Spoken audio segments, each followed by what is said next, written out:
Good evening, church family. How are you doing this evening? Yay, are you excited to be in the house of the Lord tonight? I'm so excited to be with you. I'm usually in the other building pretending to be a teenager with all your sons and daughters, but I'm so honored to be here today. And we have had such a wonderful day in the presence of the Lord with a very special guest that I'm going to bring up here to this pulpit in just a moment.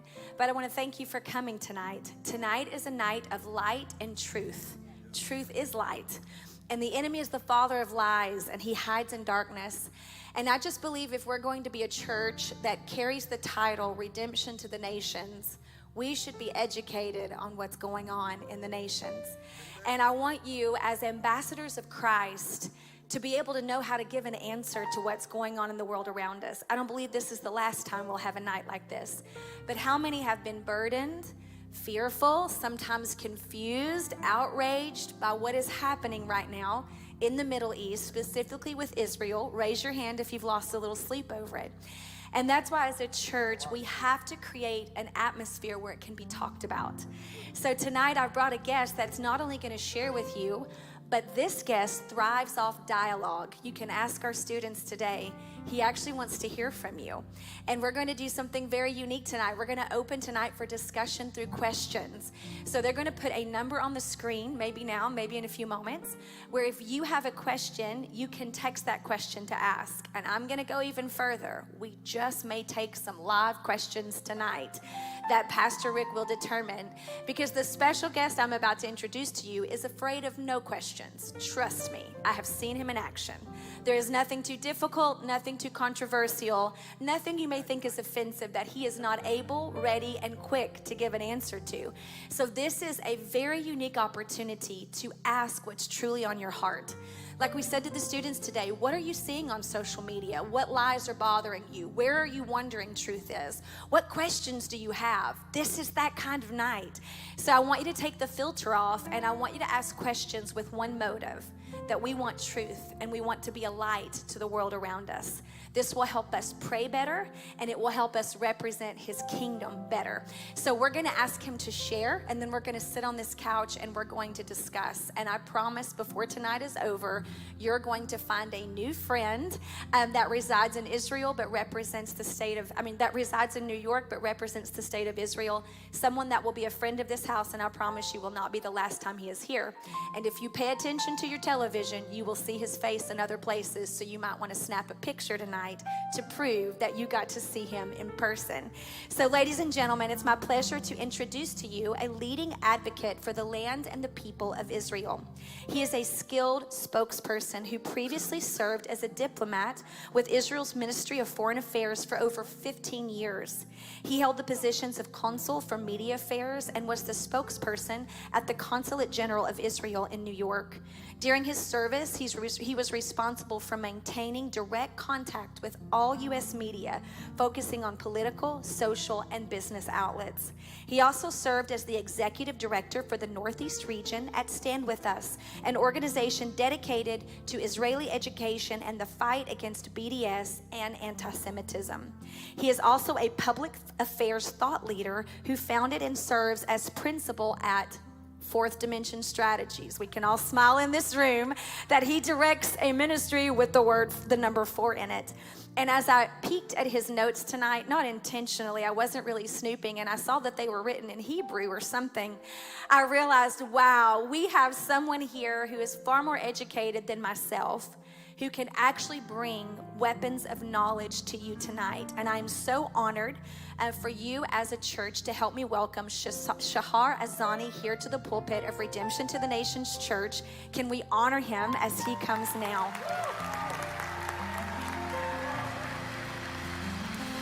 And if you'll remain standing, I want to honor my husband. He said, you've got to explain how we met. So if he'll stand here with me. A couple years ago now, I met Shahar for the first time in Nashville through a connection through Mary Mawatha, my dear friend on the front row, because he served as an ambassador in Kenya for so many years. And I was invited to an event to honor Israel, and this is where we connected. And he opened the door wide for all of my students to attend this event with me, because he believes passionately in equipping and investing in the next generation. It was there that the opportunity was open for me to lay hands on and pray for former Secretary of State Mike Pompeo as they were honoring him for the embassy movement that happened during his administration. And since then, he has remained a close friend and a faithful advocate for the body of Christ and the relationship of the United States and Israel. So thank you for taking time to come, and I'm going to give this time to you now to share from your heart.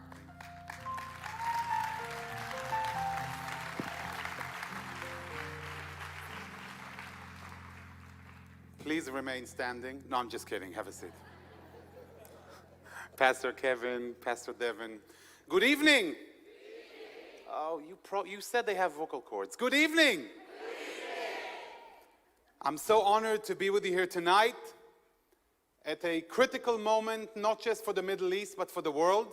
But first and foremost, I just want to express my appreciation, my profound thanks for the incredible welcome today at the airport as I stepped off the plane and saw the flag of Israel with the students who said shalom, welcome to Chattanooga.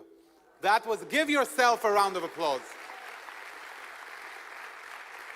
Kindness should never be underestimated, and the ability to lend a helping hand and an open heart to people in grief is highly appreciated. For standing before you is not just Shahar Azani, but the people of Israel whose voice I utter wherever I go, who are in great pain today.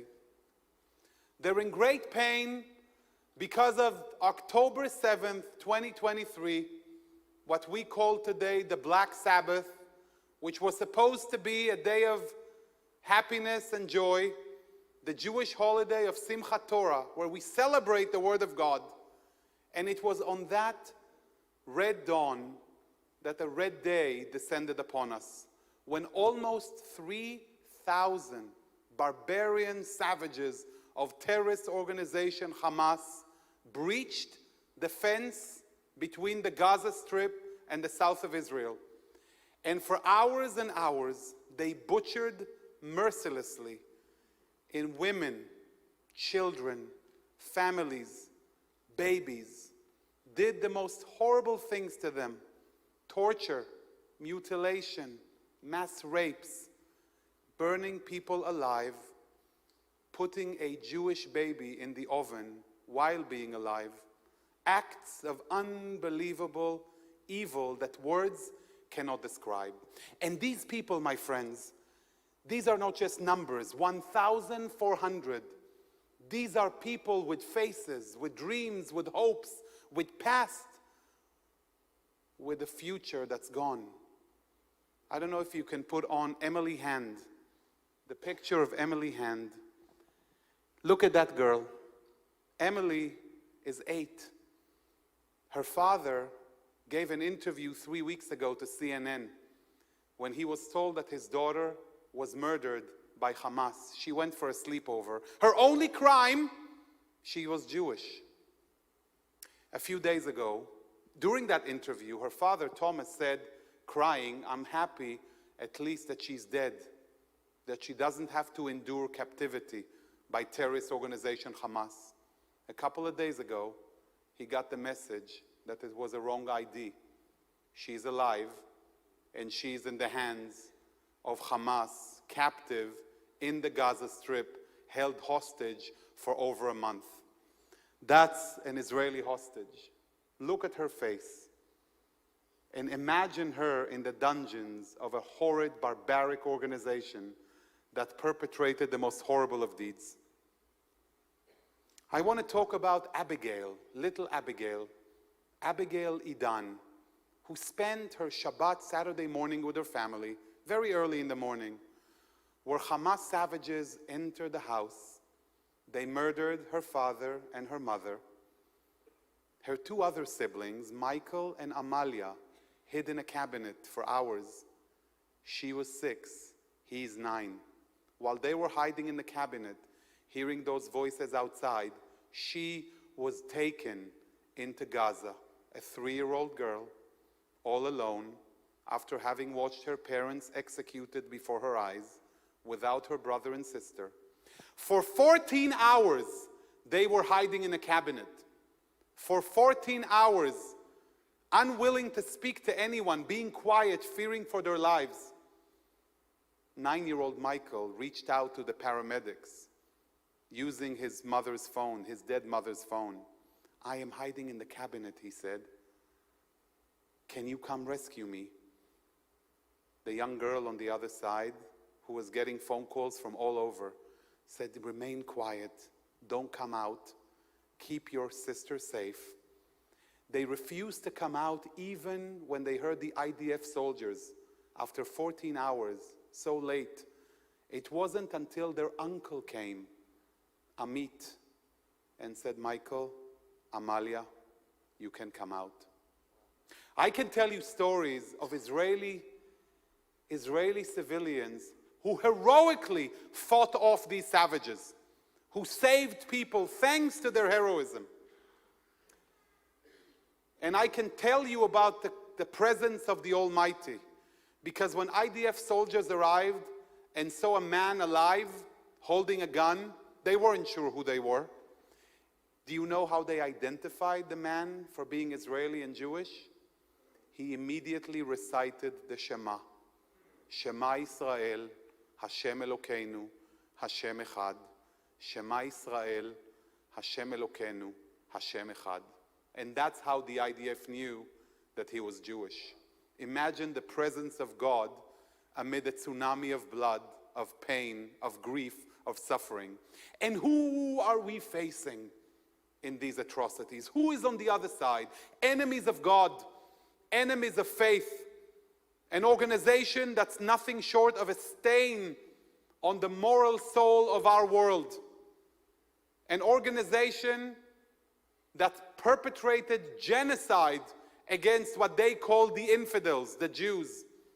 And that phone call, which was recorded by the Israel Defense Forces, is the great and perfect example of what evil we're facing. It was a conversation that was caught between one of those savages, you'll pardon me for not calling them militants, when he was calling his family in Gaza, and this is how the conversation went. "Mom, Dad, I killed them. I murdered 10 Jews with my own hands. You'll be so proud of me. Turn on your video cameras. I want to show you the corpses. I'm actually speaking to you from the phone of the dead Jewish woman. I got her phone. I killed her and her husband with my own hands." "Oh, son," the father replies with tears of joy and pride, "we're so proud of you. You are our hero. When are you coming back?" "Back, Dad? I'm not coming back. I want to kill more Jews. This is my chance to kill Jews." At that time, on that Saturday morning, there was a party for peace taking place with 400 youthful, energized young people who went to celebrate life. Immediately when the savages came in, they shot and killed 260 of them, piling the bodies, raping the girls en masse before they were executed with a shot to the head. These are barbarians. These are enemies of our civilization. And I know that the media and some elements on social media, which has become the epitome of all wisdom, tries to depict this as a pro-Israel, pro-Palestinian. The word pro cannot be attributed to anything that happened on October 7th if you're a human being, if you have a heart, if you have a soul. October 7th was not political. It was at the very core of our humanity.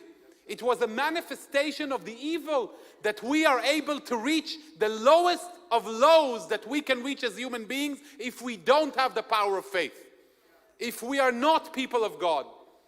The kind of unbelievable, unfathomable deeds that one can do upon another that you couldn't even believe could be. I ride the bus in New York, and I'm looking at this baby in the stroller, and all I can think to myself, there were times, and I'm starting to get back to myself, where I would play with those babies. You know, take a nice look at them, smile, laugh. And the only thought I have in my mind now is, what would it take for me to decapitate the child, to put them in the oven, to torture them, to cut out their limbs? Who do I need to be to actually perpetrate such a thing? There is nothing pro-Palestinian about what happened. Yes, on October 6th, we might have a discussion of politics, but October 7th was the epitome of all evil. This, my friends, is a time of masks off. This is a clear yes-no question. Very tough for lower moral education Ivy League schools. Tough questions for presidents of universities who get paid hundreds of thousands of dollars to educate our youth, and who are unable to answer the following question, and it's tough, so bear with me. Is decapitation of babies bad or good? Is it evil or is it right? What a simple question to answer. One that each and every one of them has failed in continuously. Oh, these issues are too political. Are they? Oh, there are so many tragedies out there, we can't make a statement about each and every one of them. Oh, really? And when those masses of mobs who come out there, again, not pro-Palestinian, pro-terror, pro-barbaric Nazi Hamas, and we let them run amok on our streets, defacing our monuments in Washington, D.C. in the name of evil, this is a warning sign for our society. Let you heed that warning. Let that evil not step foot in this house or in this country or on these streets. Take a good look at that evil. Do not make the mistake that we have. For if there is one lesson we've learned from this, is if they tell you who they are, believe them.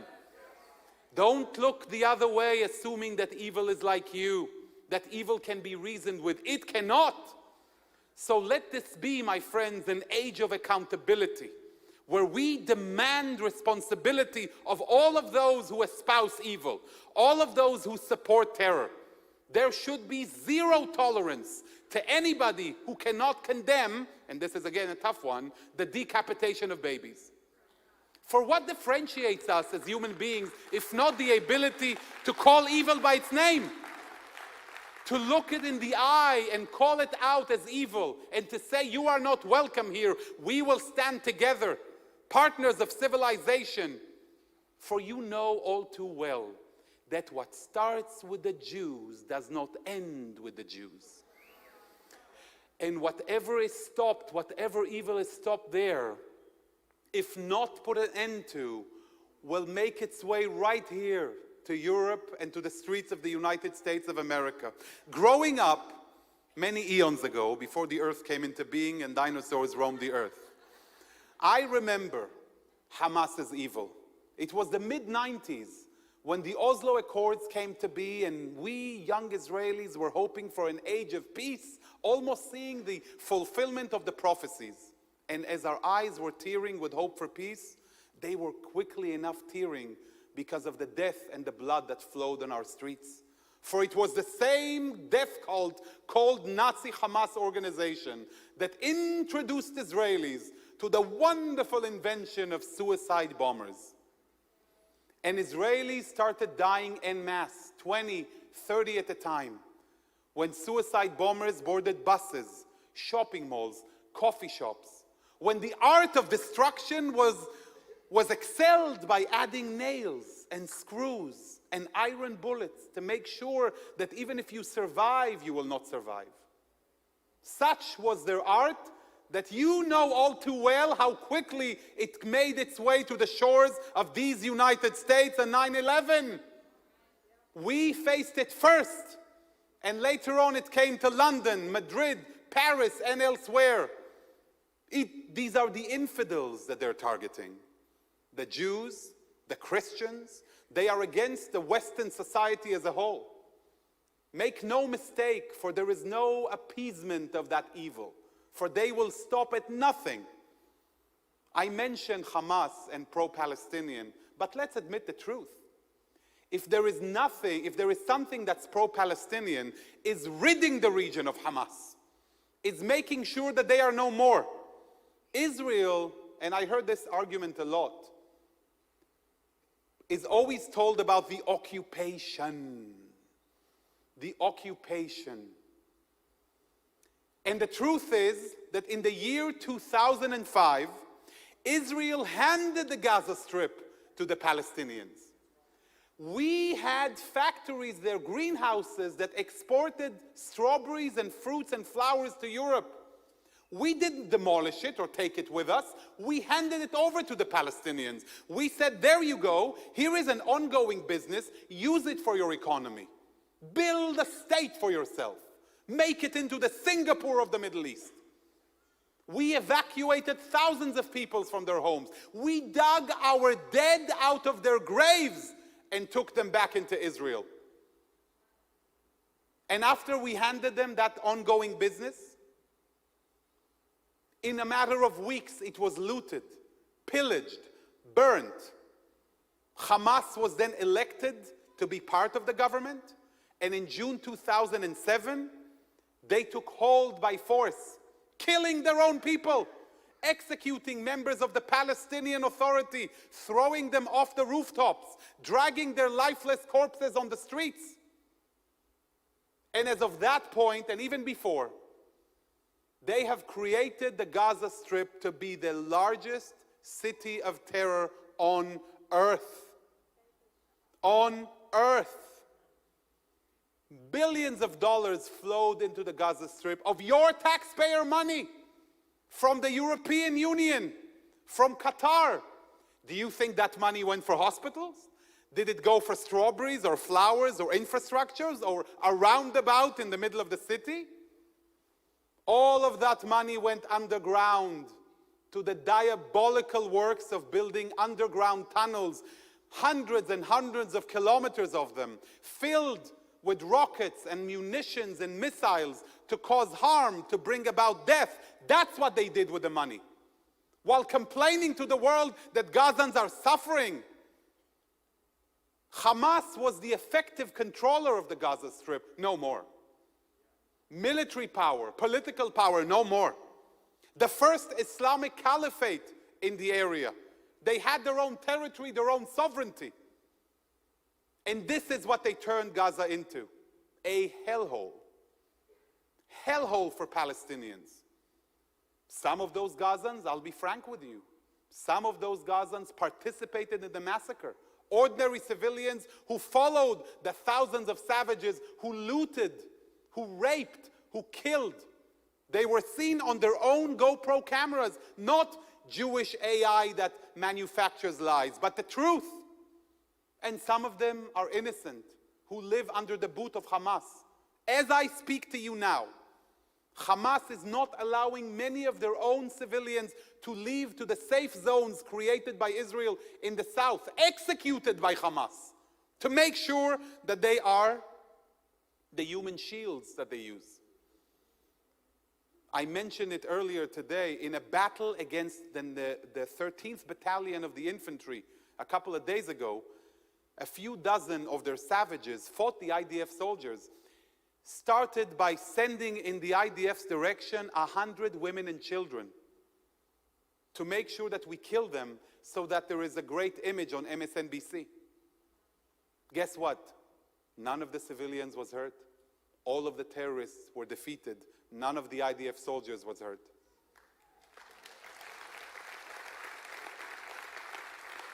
So when they tell you pro-Palestinian, say no, pro-Hamas, pro-terror, pro-horror, not pro-Palestinian. You know what? I am pro-Palestinian. By taking the blood of our soldiers to rid the world of this evil, we are pro-Palestinian, we are pro-Israeli, we are pro-humanity, we are pro-civilization, we are anti-barbarism, we are pro the United States of America. And that alliance means a lot. For when Israelis, in their great moment of pain, shock, and grief, saw the great beacon of light, the United States of America, standing side by side with Israel, our hearts trembled, our eyes teared, our ears rang with hope. You are our friends. You are the beacon of morality on earth. Be proud of the United States of America. Not like these mobs out there who at the same time as defaming Israel, they defame the United States, claiming it's the world's biggest culprit. It is not. For it is with the blood of the brave men and women of the United States of America the world was rescued only a few decades ago from the great evil of the Third Reich. And today the US continues to be a moral beacon to the entire world. And it's our obligation right here, each and every one of us, to make sure that that continues to be the case. To make our voices heard. To let our elected officials know that when they do the right thing, we should come out and support them. Do not assume gratitude. Make sure that this is heard just as much as we like to sound our complaints. Make sure that they know that you are with them when they do the right thing and come at them when they do the wrong thing. And you do so not for Israel, but for your children, for your future right here in Chattanooga and beyond. When I say children, if we can put on Eitan Yahalomi, I want to mention one of those hostages. Look at that face. Look at that child. Eitan is 12 years old. He was taken into Gaza on a motorcycle by these savages. His father was shot, was taken into Gaza. He was put on a bike, motorcycle, and his mother and two sisters were put on a separate bike, and they were taken into Gaza. Halfway through, the mother's motorcycle that she was on had a malfunction. So she took advantage of the situation, jumped out with her two young girls, and ran for 3 hours barefoot in the desert to reach safety in Israel. Eitan was not as lucky. He has anxiety, Eitan. He suffers from anxiety issues. He doesn't even like sleepovers. He likes home. He likes mom and dad. And for a month, savage Hamas has held him in captivity. And guess what? Not a squeak from the UN, not a peep from anybody else who calls themselves humanitarians, human rights organizations, who bear the name but lack the soul, who are an embarrassment to humanity, people who have no shame to wave the banner of faith but carry in their hearts the evil of the worst demons on earth. They do not remember Eitan Yahalomi. For them, humanitarian is only limited to Gaza. And whenever you hear about the plight of Gazans, not a word is said about Hamas, the actual terrorist, savage, barbaric Nazi entity that controls the Gaza Strip.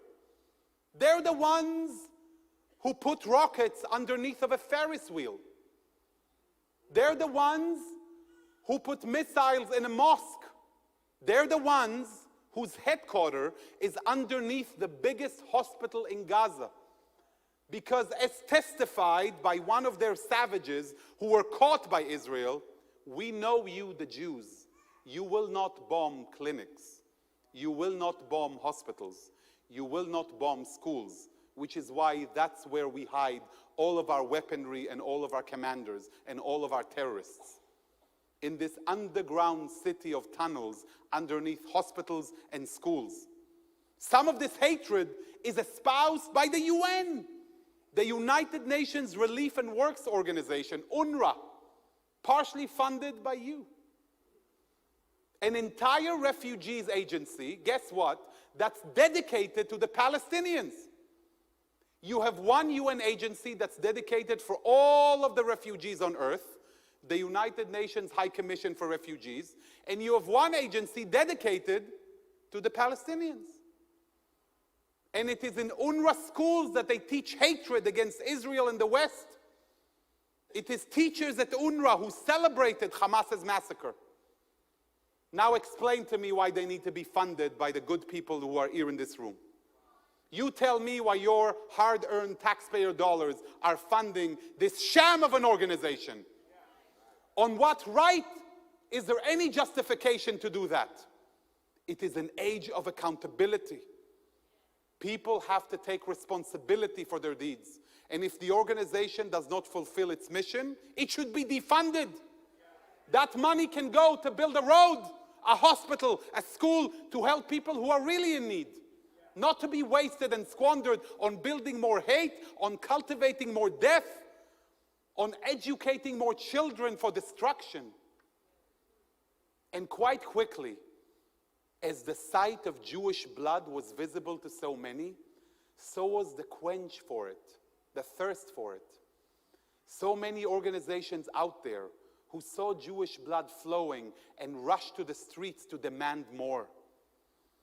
The anti-Semitism has reared its ugly head full force when in Cooper Union in New York City, a few Jewish students who had nothing to do with Israel, their crime was being Jewish and wearing a yarmulke.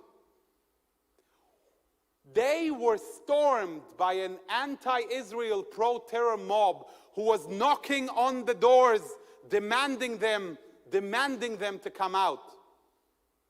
And the advice given to them by the librarian, come with me, I'll hide you in the attic. Only a few decades ago, after the Holocaust, only a few decades from the atrocities where Jewish kids were hiding in attics against the Nazis, do Jewish students in the city of New York had to find refuge against an angry mob. Explain to me, how is it that hundreds of thousands are coming out marching against Israel and for terror, when you see no such outcry with the terrible crimes in Darfur, with the crimes that Russia is perpetrating as we speak in the Ukraine, when the Uyghurs in China are being massacred and butchered? What is it about Israel that angers people so much? You know the answer. Each and every one of you knows the answer. For this is the Jew among the nations. The Jewish state, this is ugly anti-Semitism, a manifestation of that evil. We know it. And the stronger the dark forces rise against us, the more we know that we represent the light. The more we know that our presence bothers them, troubles them. Today, I want to ask you to stand by your Jewish brothers and sisters. To stand by us, not just for us, but for you. To remember that this must be an age of accountability. That for once we are starting to see people waking up to the challenge.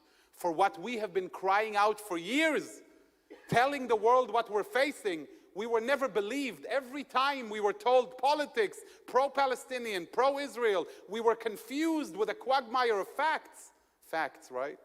As if facts. But now, post-October 7th, when masks are off, the moral issue is clear. Are you with humanity or against it?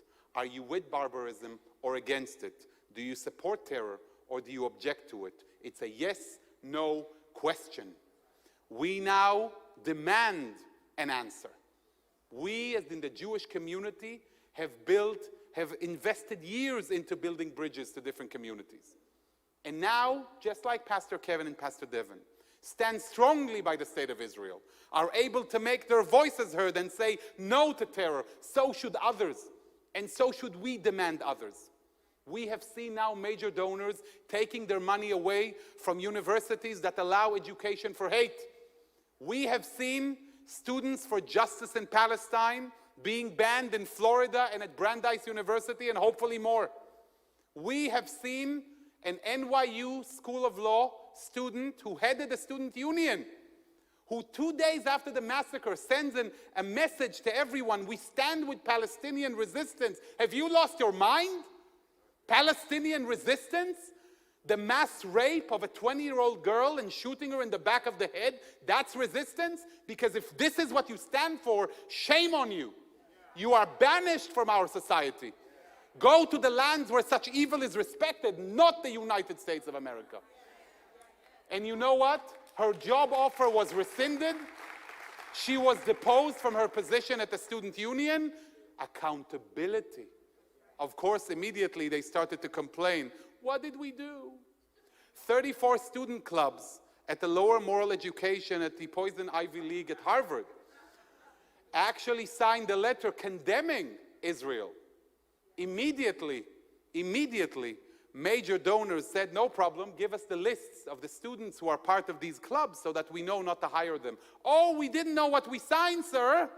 We're not sure. Are you an adult? Do you check what you sign? The same message we give to all those who cover their faces in those demonstrations, right? They cover their faces. Why do they cover their faces? They know why they cover their faces. Because they know they should be ashamed for who they are. And then they demand freedom of speech. I'm with them. I support them. But remove the cover. Show me who you are. I want to know who you are. I want to know if you're the barista who's making my coffee. I want to know if you work at the supermarket by my house. I want to know, just like I want the FBI to know. Just like I want all of your friends to know what kind of a person you are, what kind of a vile soul you are. Take responsibility for what you say. Go ahead and do it. Be proud so that we are safer. And have no shame in standing up to these people. And these are great rays of hope that we see, even though the word hope is very difficult to utter, a little over a month after that horrible massacre. And while 240 hostages, elderly, Holocaust survivors, babies, are being held by these monsters in the dark. The same people who dragged a Holocaust survivor, 90-year-old, took her phone, put live on social media on her phone so that all of her friends and her family see it, and executed her with a shot to the head. Such is the evil. Evil, like the 94-year-old Holocaust survivor with Parkinson's, who cried in front of the camera, asking the question, why did I survive and my 20-year-old granddaughter was murdered and was abused until she died?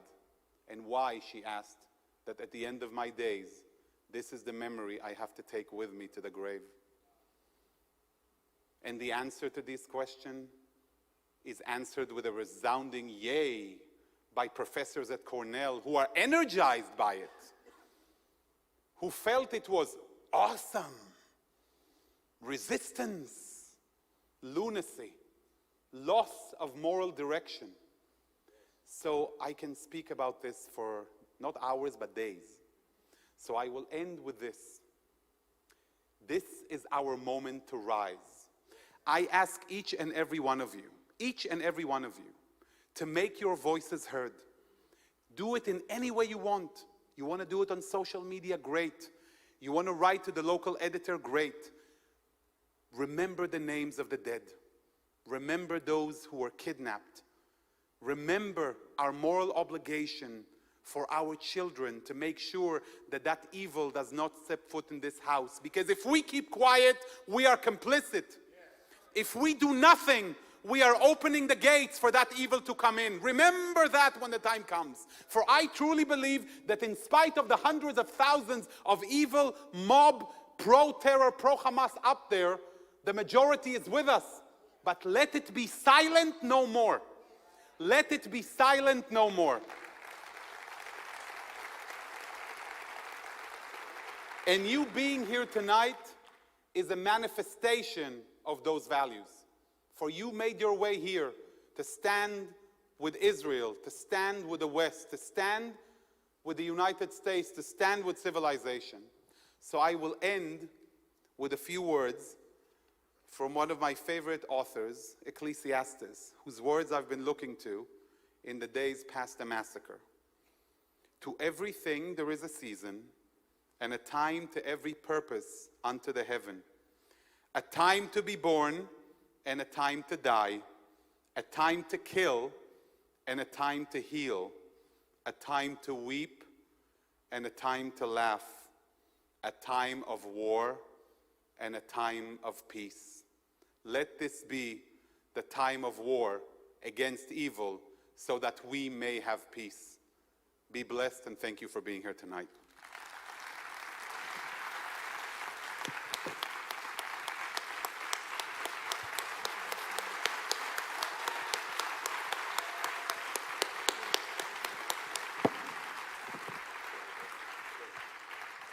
Wow. Thank you, Shahar, for sharing your heart tonight with no filter and with truth. No filter. No filter. This is my new best friend. No filter and no more silence. We've been talking a lot about Esther around here. I mean, I truly hear that resonating in your voice. It is not time to be silent. I'm sure this has stirred many questions in the heart of our congregation, so I want you to text those questions now. And we'll first flow with the questions that are texted, and then we can even take some live ones as much as we have time to do.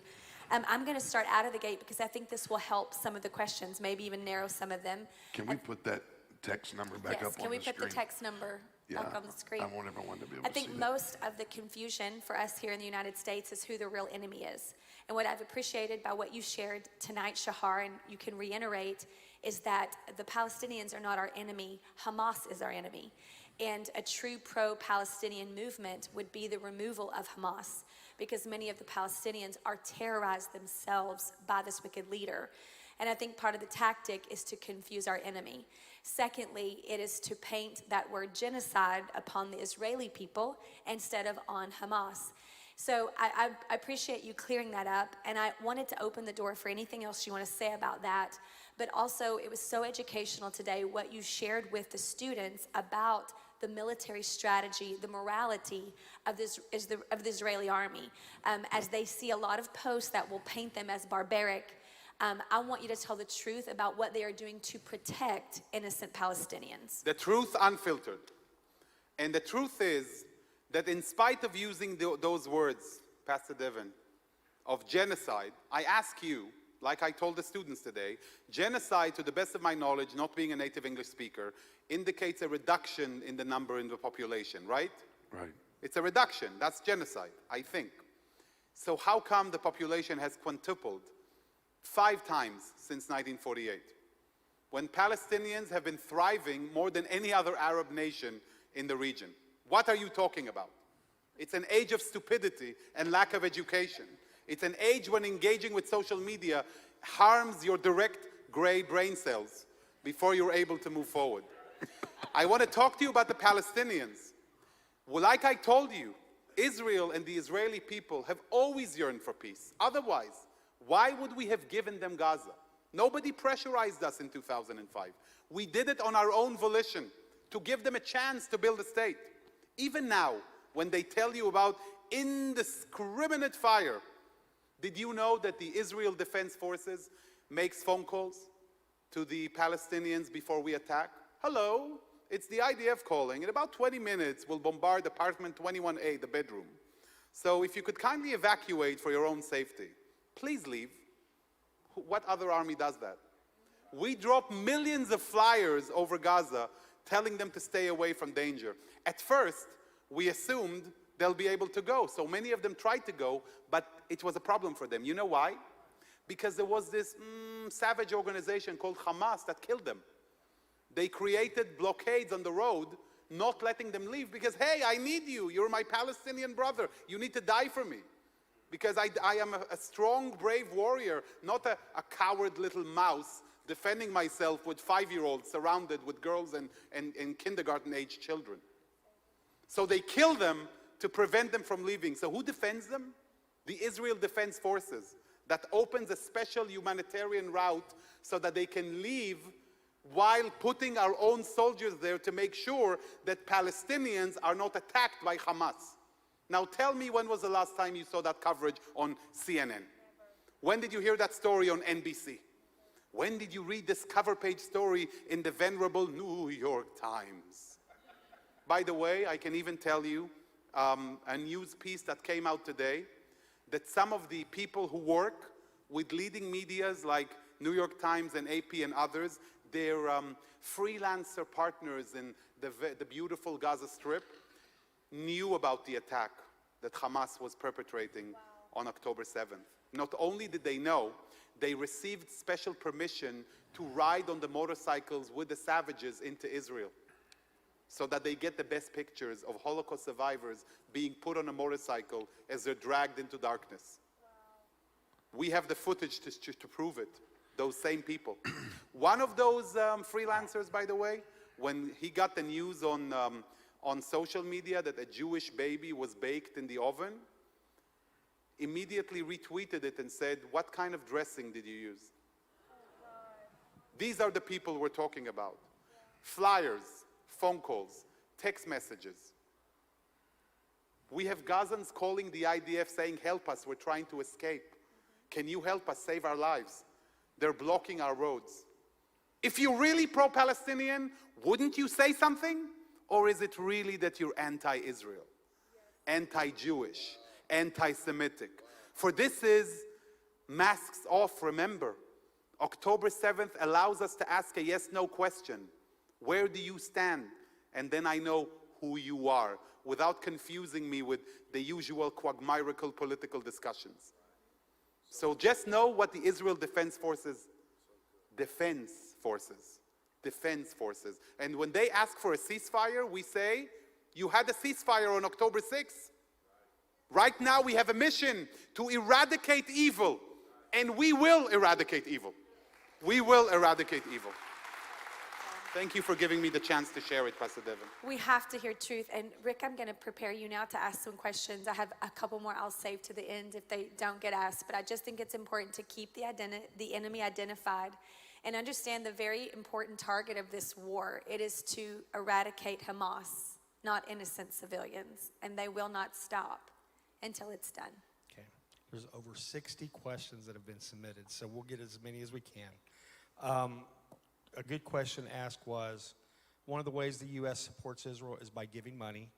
Can you help us understand what it is used for and where that money is going? Money that's being given to? To Israel from the United States. Okay. Sure. So Israel receives a package of military aid from the United States. If you listen to the enemies of Israel, they will tell you that we take the money and we buy all sorts of brands, Louis Vuitton, maybe a nice missile, from Paris, drive fancy cars thanks to your taxpayer money. The truth is that every year that money goes back to the American industries. So we get an allocation of certain support which we can use to purchase technologies and military equipment in the United States, which are developed along with the United States to stand up for American interests and to defend the lives of the heroes of the U.S. Army when they're deployed out there. For I can't tell you how many American lives have been saved in Iraq and elsewhere thanks to groundbreaking inventions that were developed together between Israel and the U.S. Even the Iron Dome, the missile defense system that has been saving so many lives in Israel, is a co-development of Israel and the United States of America. And we know when we look at the threats to the US, Iran already has missiles that can reach Israel. They know where they want to go with their missiles. North Korea, they know where they want to go with their missiles. So being able to develop those technologies is of immense strategic importance, not just for Israel, but for the United States. So the support that the United States gives supports employment in the US, and supports the protection and defense of each and every American, which is why the bad guys are trying to tell us that that's not good. Because they want to undermine Israel's security and they want to undermine your security. And they utilize ignorance in order to achieve their goal. So now you know that this is part of the United States strategic security interests. Imagine the Middle East. Not that you can, not that anybody can, because the decree of God has been fulfilled and we are home. But imagine the Middle East without Israel. Wow. It would be a black hole filled with the Al-Qaeda's, Hamas, ISIS, and Islamic jihads of the world. And like we learned on 9/11, we need to fight that evil before it reaches our shores. We need to make sure it doesn't come into the house. And the only friend and real partner of the United States that shares truly and deeply the values of this amazing country is the State of Israel. On our Independence Day, we take out our American flags. We love the United States of America because we have such immense sense of partnership with the good people of this country. We stand for something that's unique to us, for morality and for light. And just like the Jewish state is now fighting evil for the world, such is our role in the world. Just like the US is there to fight evil in the world, to stand strong against its enemies. To say, here we are, answer the call. Like we say in Hebrew, Hineni, here I am, here we are. Let evil know that our legs are deep set in the ground, standing in your path. You shall not pass. Wow. Thank you. Wow.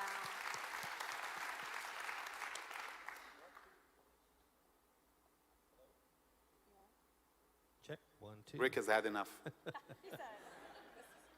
How has the U.S. military been involved since October 7th?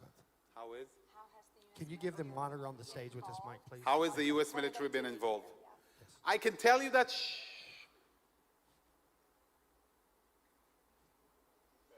I can also add that, He can't tell us.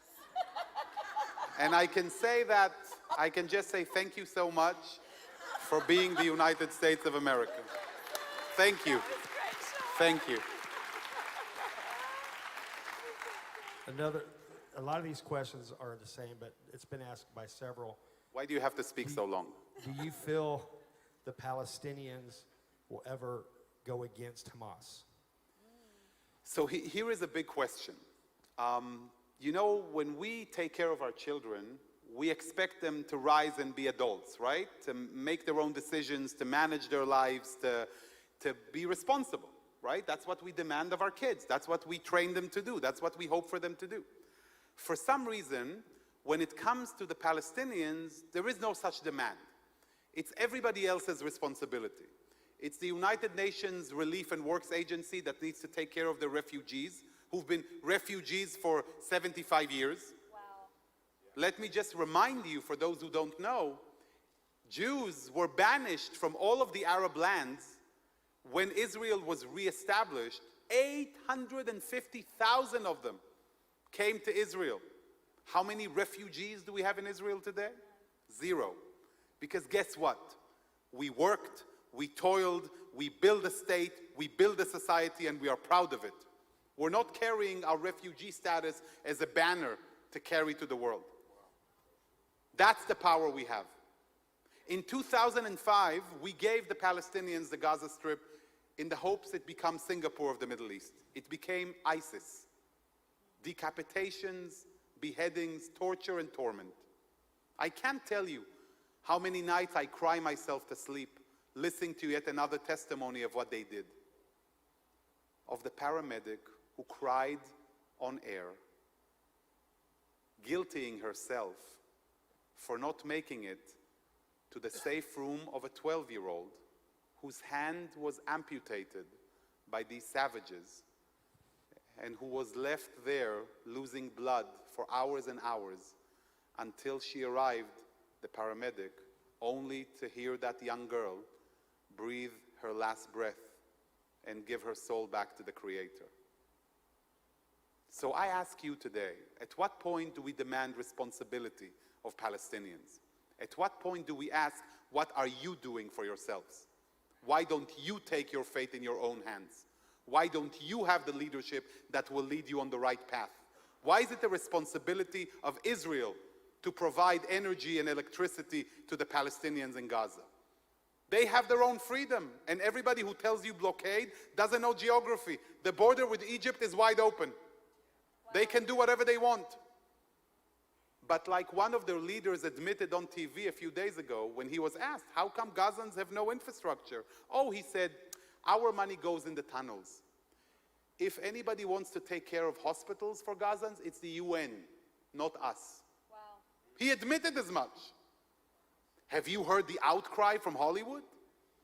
Did you hear the criticism from human rights organizations? Crickets. Crickets. Because the only one to blame is the Jew. So I ask you, I hope that the Palestinians will rise to the occasion. I hope that one day they'll be able to manage their own affairs and create a peaceful society. But I can also tell you that we will no longer give them the availability to harm us. We will not give them the ability to build a terror base in the heart of Israel that will kill, maim, torture, rape, slaughter, massacre innocent civilians just for being Jewish. One of those hostages who is there is a man by the name of Gadi Moses. Gadi is an Israeli expert on agriculture.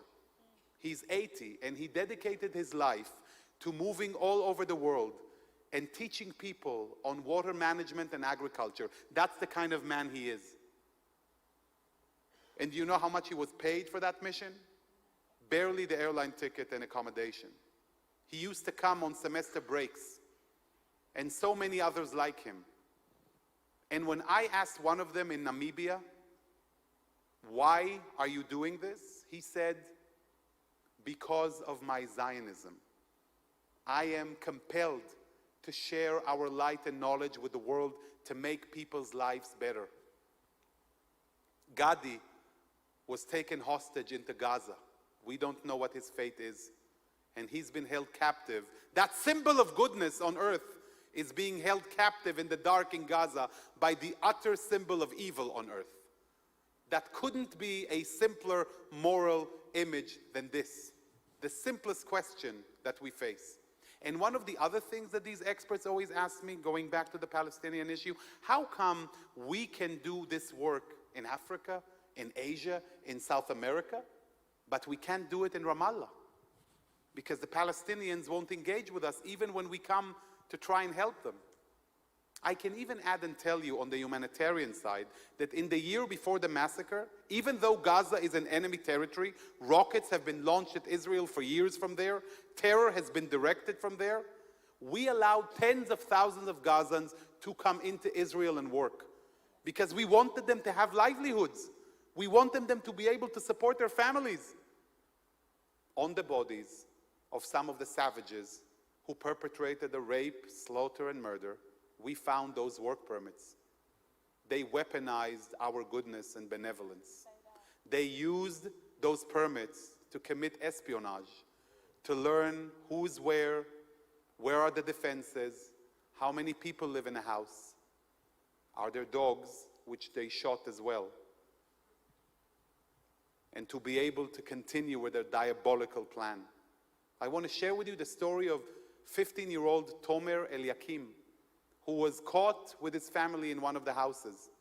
And on Facebook Live, on their own phones, the terrorists took 15-year-old Tomer, who could be your son, who could be you, who could be your grandson, a young boy with dreams and hopes and life, and they took him to knock on every door and say, "Open, it's me, Tomer."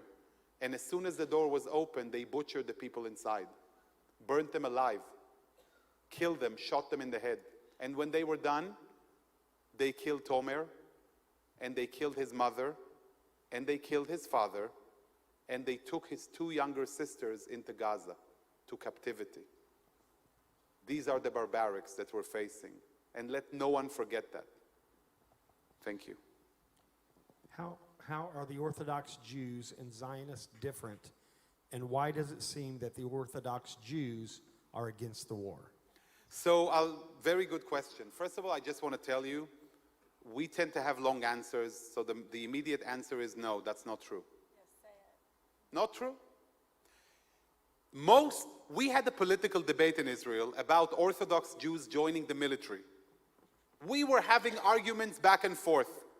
On October 8th, thousands of ultra-Orthodox Jews in Israel marched onto the army bases and said, "Here we are, recruit me."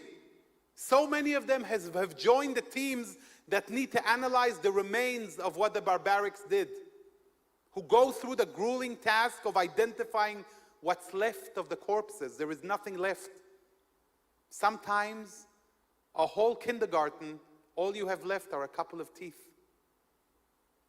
In identifying a big, what seemed to be charcoal, using advanced technology, it was discovered two spines, a small spine and a larger spine, a father and a son, who were wrapped in barbed wire while being alive and torched to death. And the task of identifying them, many ultra-Orthodox Jews do. What you are referring to, and Unfiltered is the name of the game, is a group of cuckoos who are, it's a cult that's called the Tura Karta, who are always against Israel, who march against Israel with the Palestinians, but they are the minority of the minority. Only you know the claim, right? Some of my best friends are. So just flaunt the Jew. Here is some payas for you to know that I'm not anti-Semitic. So that's why they pushed him to the front of the rally, so that you think that ultra-Orthodox Jews are against Israel. You should come to Israel and see the incredible unity of God. You should see the Israel that since the beginning of the war, our population grew by 300,000 people who went back to Israel to fight for Israel, to fight for justice. If I weren't here with you in Chattanooga tonight, that's where I would be. My father-in-law, who's 71, jumped back onto his uniform. What can I do, he asked. High-level army officials who retired 75 years ago marched back onto the army and said, I know I can't command, I know I can't fight, let me drive a truck. Others are making sandwiches. 2 women appeared in a Jerusalem hotel for Israeli refugees who came from the north and from the south, 200,000 of them, and said, who needs laundry done? I want to help. Such is the spirit of the people of Israel. An unbelievable, unwavering spirit. If the enemy thought that we will waver and falter, they are wrong. If they thought that we will succumb and fall and collapse into ourselves, they were wrong. For we are stronger than we've ever been. Together in pain, together in resilience. We will not waver in the face of evil until it is defeated. Such is the spirit of the people of Israel, the Zionists. By the way, many Arabs, many Bedouins who fight alongside the IDF, who read in the Quran before they march onto the death city of Gaza to fight against Hamas's evil regime. Such is the power of morality. For the people of the light must stand together to face that darkness. We are all as one. What is the status of the Abraham Accords? In your opinion, is this an answer to peace in the Middle East? What are the chances of getting the Arabic world to sign on to these? Well, I can share with you that one of the main reasons why the Islamic Republic of Iran, the literally Disney-style empire of evil, and we love Persians. The ordinary Iranians are kind people mostly. But the regime that has taken over Tehran in 1979 is one of great evil. It is sending and funding terrorist networks all over the world. And they are the ones who did not like the fact that Israel was about to sign a peace agreement with Saudi Arabia. So they decided to create this in order to deflect peace from the region. Hamas is their proxy. Hezbollah up north is their puppet. And the puppet masters are in Tehran. That is, my friends, the evil that needs to be confronted. For it spends billions of dollars not on their own citizens, whom they kill, torture, put in prison, execute, if you dare to raise a hand against them, raping teenage girls before they throw them in the notorious Evin prison for continuous torture and torment, executing their own people on the streets. They're funding the global terror network, the pro-Iranian militias in Iraq and Syria that have attacked American Marines in the past month, injuring almost 50 of them. They're the ones who fund the Houthi rebels in Yemen, immiserating millions of people, condemning them to death. They're the ones who undermine Syria. They're the ones who are destroying Lebanon for their own needs. For the Iranians are well known to fight until the last drop of Arab blood. That's what they do. So do we need to send them billions of dollars? And I can tell you that the moderate Arab regimes of the Middle East may utter criticisms of Israel, but I'll whisper a well-known secret here in this room. All of them would love to see Hamas decapitated. All of them would love to see the region moves beyond. So much depends on Israel's victory over Hamas. There will be peace. We will make sure there is peace. Iran will not stand in the way of peace. But Iran needs to be contended with. We can't look away from that evil. Because in their words, not mine, we are the small Satan. Guess who's the big one? They know who they're targeting. Believe them when they tell you who they are. I'm going to combine a couple of these so we can get as many as possible, but could you give an update on the hostages? And also, is there a plan to help the hostages? If so, Israel- who is going to do that? Israel, it's our first priority to bring our people home.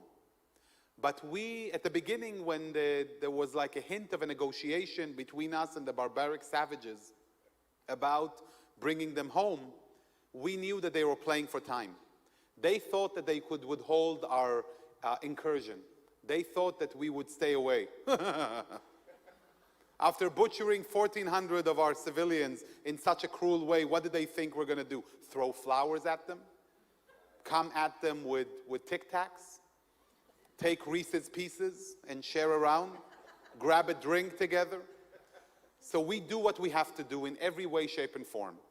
If it's militarily, if it's negotiating, like I'm saying right here and now, and by the way, to all of those who are, the peacemakers, the wise philosophers of this age, like Angelina Jolie, the wisdom of Susan Sarandon, the humanity of the UN Secretary General Antonio Guterres, the man of context, former President Barack Obama, all of the wonderful leaders of this world, the pseudo-sophisticated people, we tell them there is a very simple way to end Gazan suffering.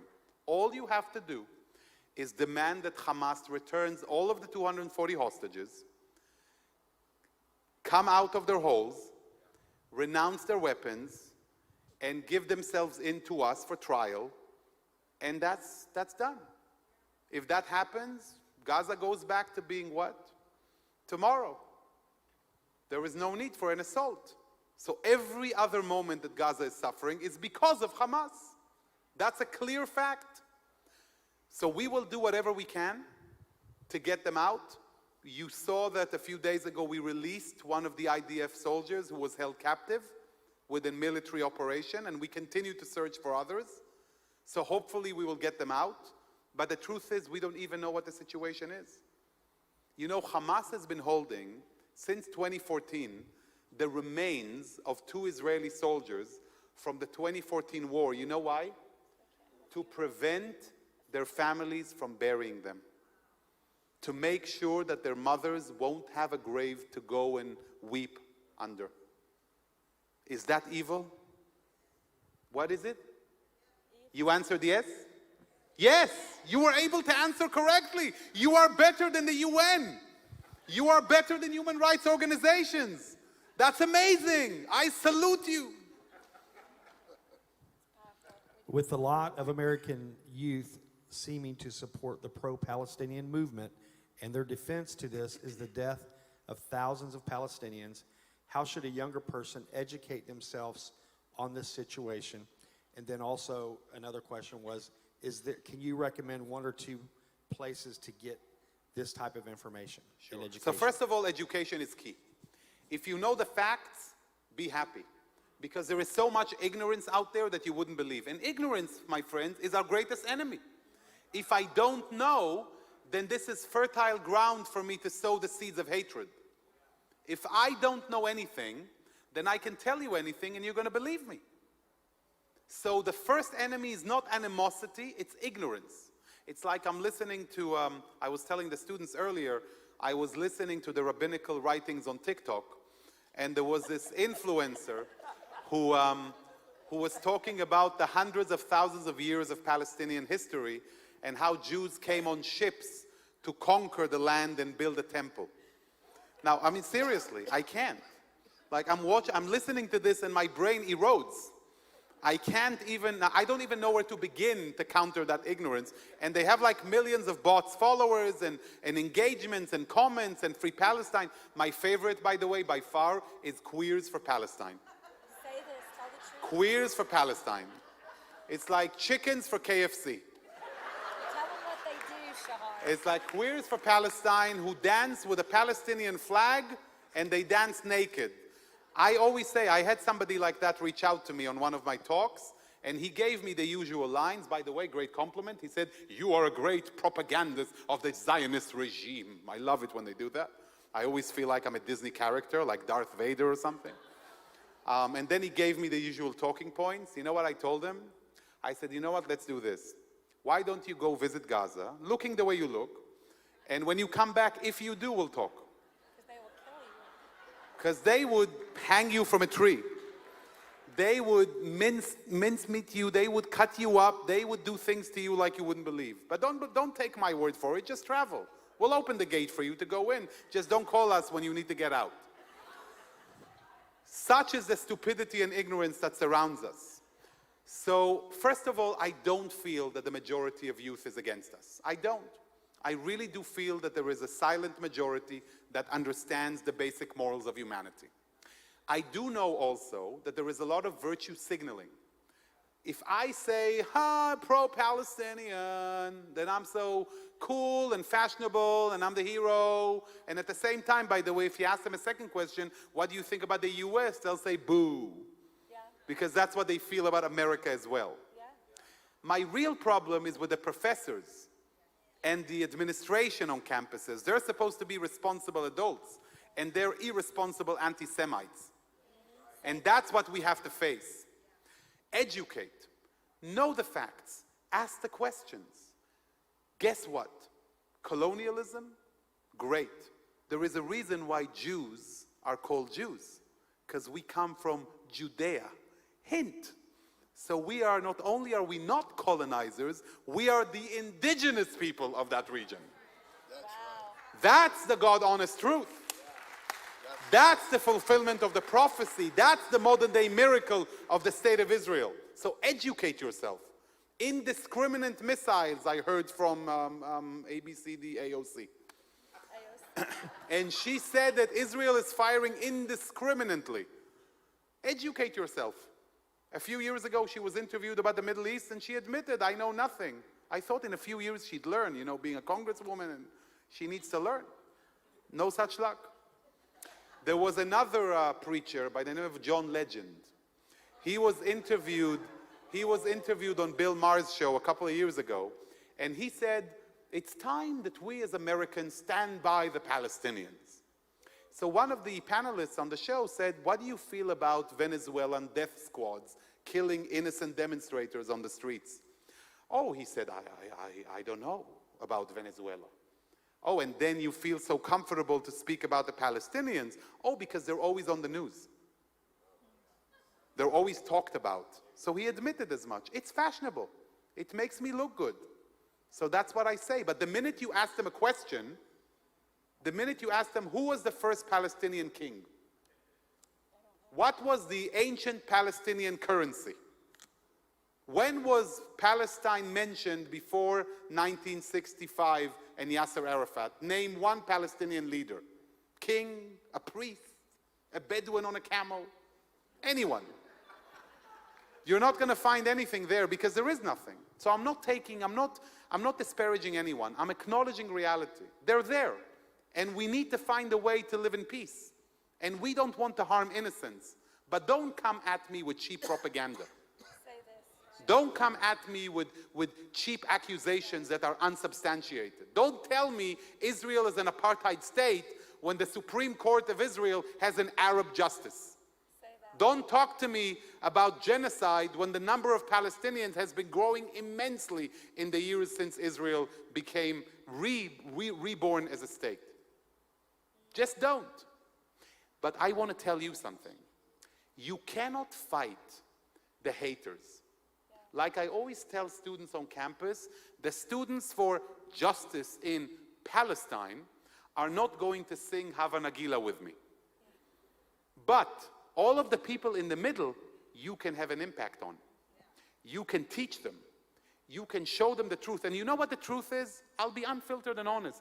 After speaking to me, you don't have to come out and say, yay, you're only right. Just say it's complex. There are a lot of gray areas. I'm not sure that Israel is Satan himself. Maybe there is some blame to share. We're not perfect. Guess what? We're human like everybody else. And it's okay to be human as long as your heart is in the right place and you strive to do the right thing. You can make mistakes along the way, but the dehumanization against Israel, can you imagine what's the name of the the UN. The UN organization has every year, has over 60% of its resolutions of the General Assembly is against Israel, and 40% about the rest of the world. Why? Obsession. What would you do without me? What are you going to talk about? I'll never forget when I sat as Israel's representative at the United Nations Environment Program. There was the Second Lebanon War in 2006, and the Iranian representative presented a resolution denouncing Israel for its deliberate attack against trees in Lebanon, trying to deny the region of oxygen. Yeah, these people get paid by you, so laugh as much as you want. And then you have to spend hours discussing this issue about branches and leaves under attack. That's the stupidity that's happening out there. People are unaware.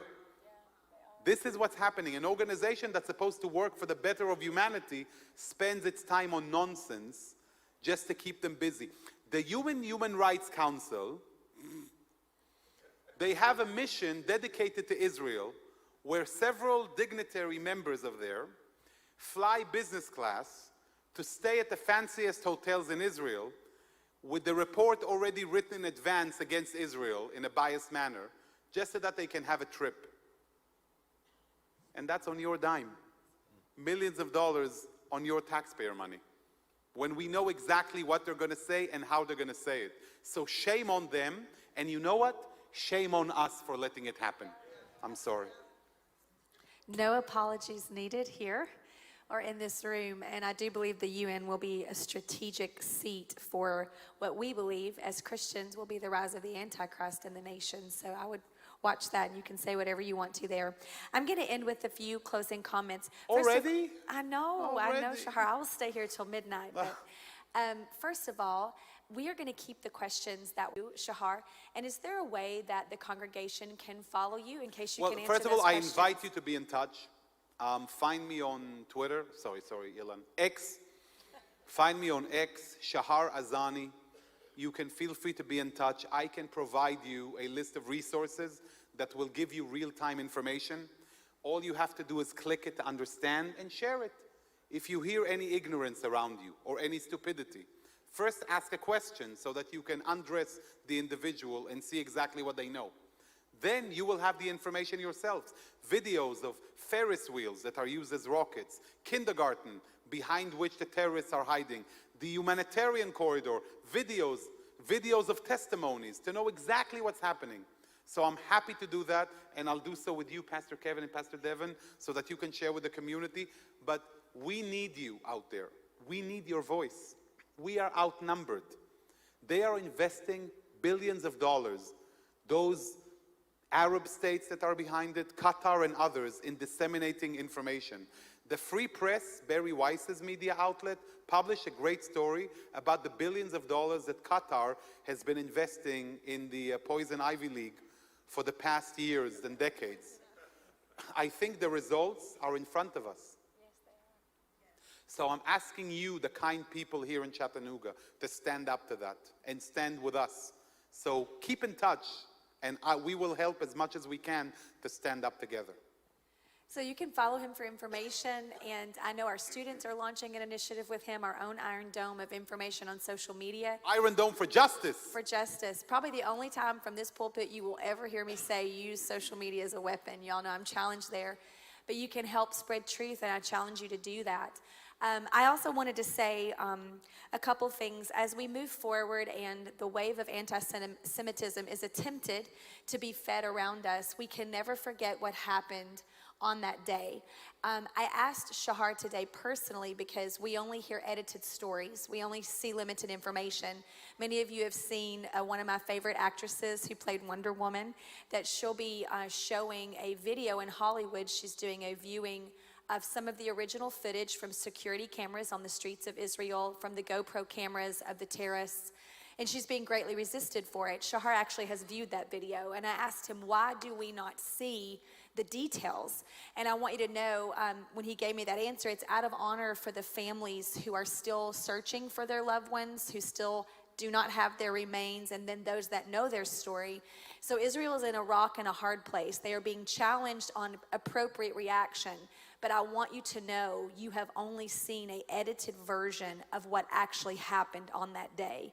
And out of honor for victims, it will be a long time before we know the truth. But you need to know, as horrific as it is of what you heard today, Shahar has yet to tell all of what he has already seen. So you need to know that as we see them criticized for an appropriate response. I wanted you to understand that. I'll just add to Yes, that, please go ahead. Pastor Devin, that I say Nazi Hamas, but in a way, Hamas is worse than the Nazis, because the Nazis were trying to hide the mass slaughter of Jews, and Hamas was carrying their own GoPro cameras when they did what they did. When they cut out the limbs of people and burned them alive. They did it for show. Just understand the depravity of that evil, hence the importance of why we all must stand up to that. Thank you. And we should, as we pray for Israel, and we're going to do that as we close tonight. Shahar also pointed out something that is very important to know. For the Jewish people, they cannot mourn their loved ones until they have received their remains. So we need to understand that day happened in one day, and many people were killed and slaughtered. But there is a continual cycle of grief and funerals, and many that have not even been able to happen yet. So the Jewish people live daily in grief and in mourning. It's a state the size of New Jersey, from what I've been told. And if that many people died in New Jersey, you would barely find a family who was not related to, kin to, work with, or knew someone who passed. So from now through the end of the year, there will be many, many funerals yet to take place. So we need to pray for those who grieve in Zion.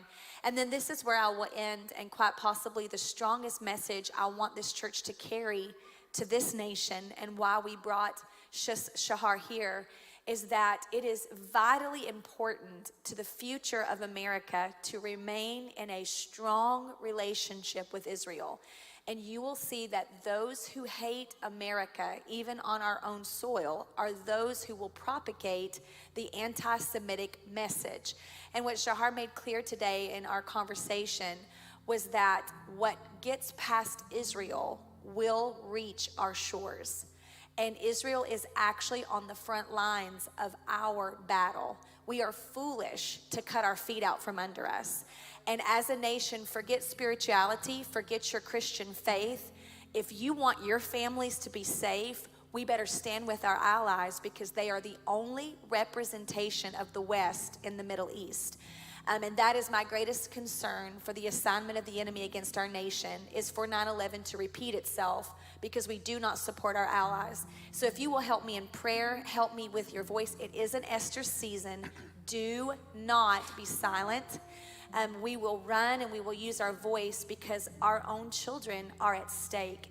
And the enemy who hates Israel would do the same things, if not worse, that happened on this horrific Black Sabbath. The difference is they have not been able to reach our borders, but they are present. They are coming through the southern borders, and we need to pray not just for the peace of Israel, but for our own nation. Is that message understood by our church today? And why Pastor Kevin and I, at the sake of our own reputation, will be very verbal, because before I am a preacher, I am a mother of 6. And I will never let my judgment be crowded by the approval of man when generations hang in the balance. Are we all on the same page in this church today? And let me make one request of all of you. I'm holding Eitan's picture once more, Eitan Yahalomi, who's 12. Remember, these people have faces, they have stories, they have a life, and I want you to pray for them. Go on the website, choose one name, and pray for them. Mention their name. Ask the Almighty that they come home safely, that Eitan may reunite once more with his family, with his mother and siblings, to be able to sleep in his own bed, to live his life and fulfill his potential as a valid, moral soul of the Creator, as a human being, not just as a hostage held by the dark forces of monstrosities. Pray for them. Say their names. Thank you very much.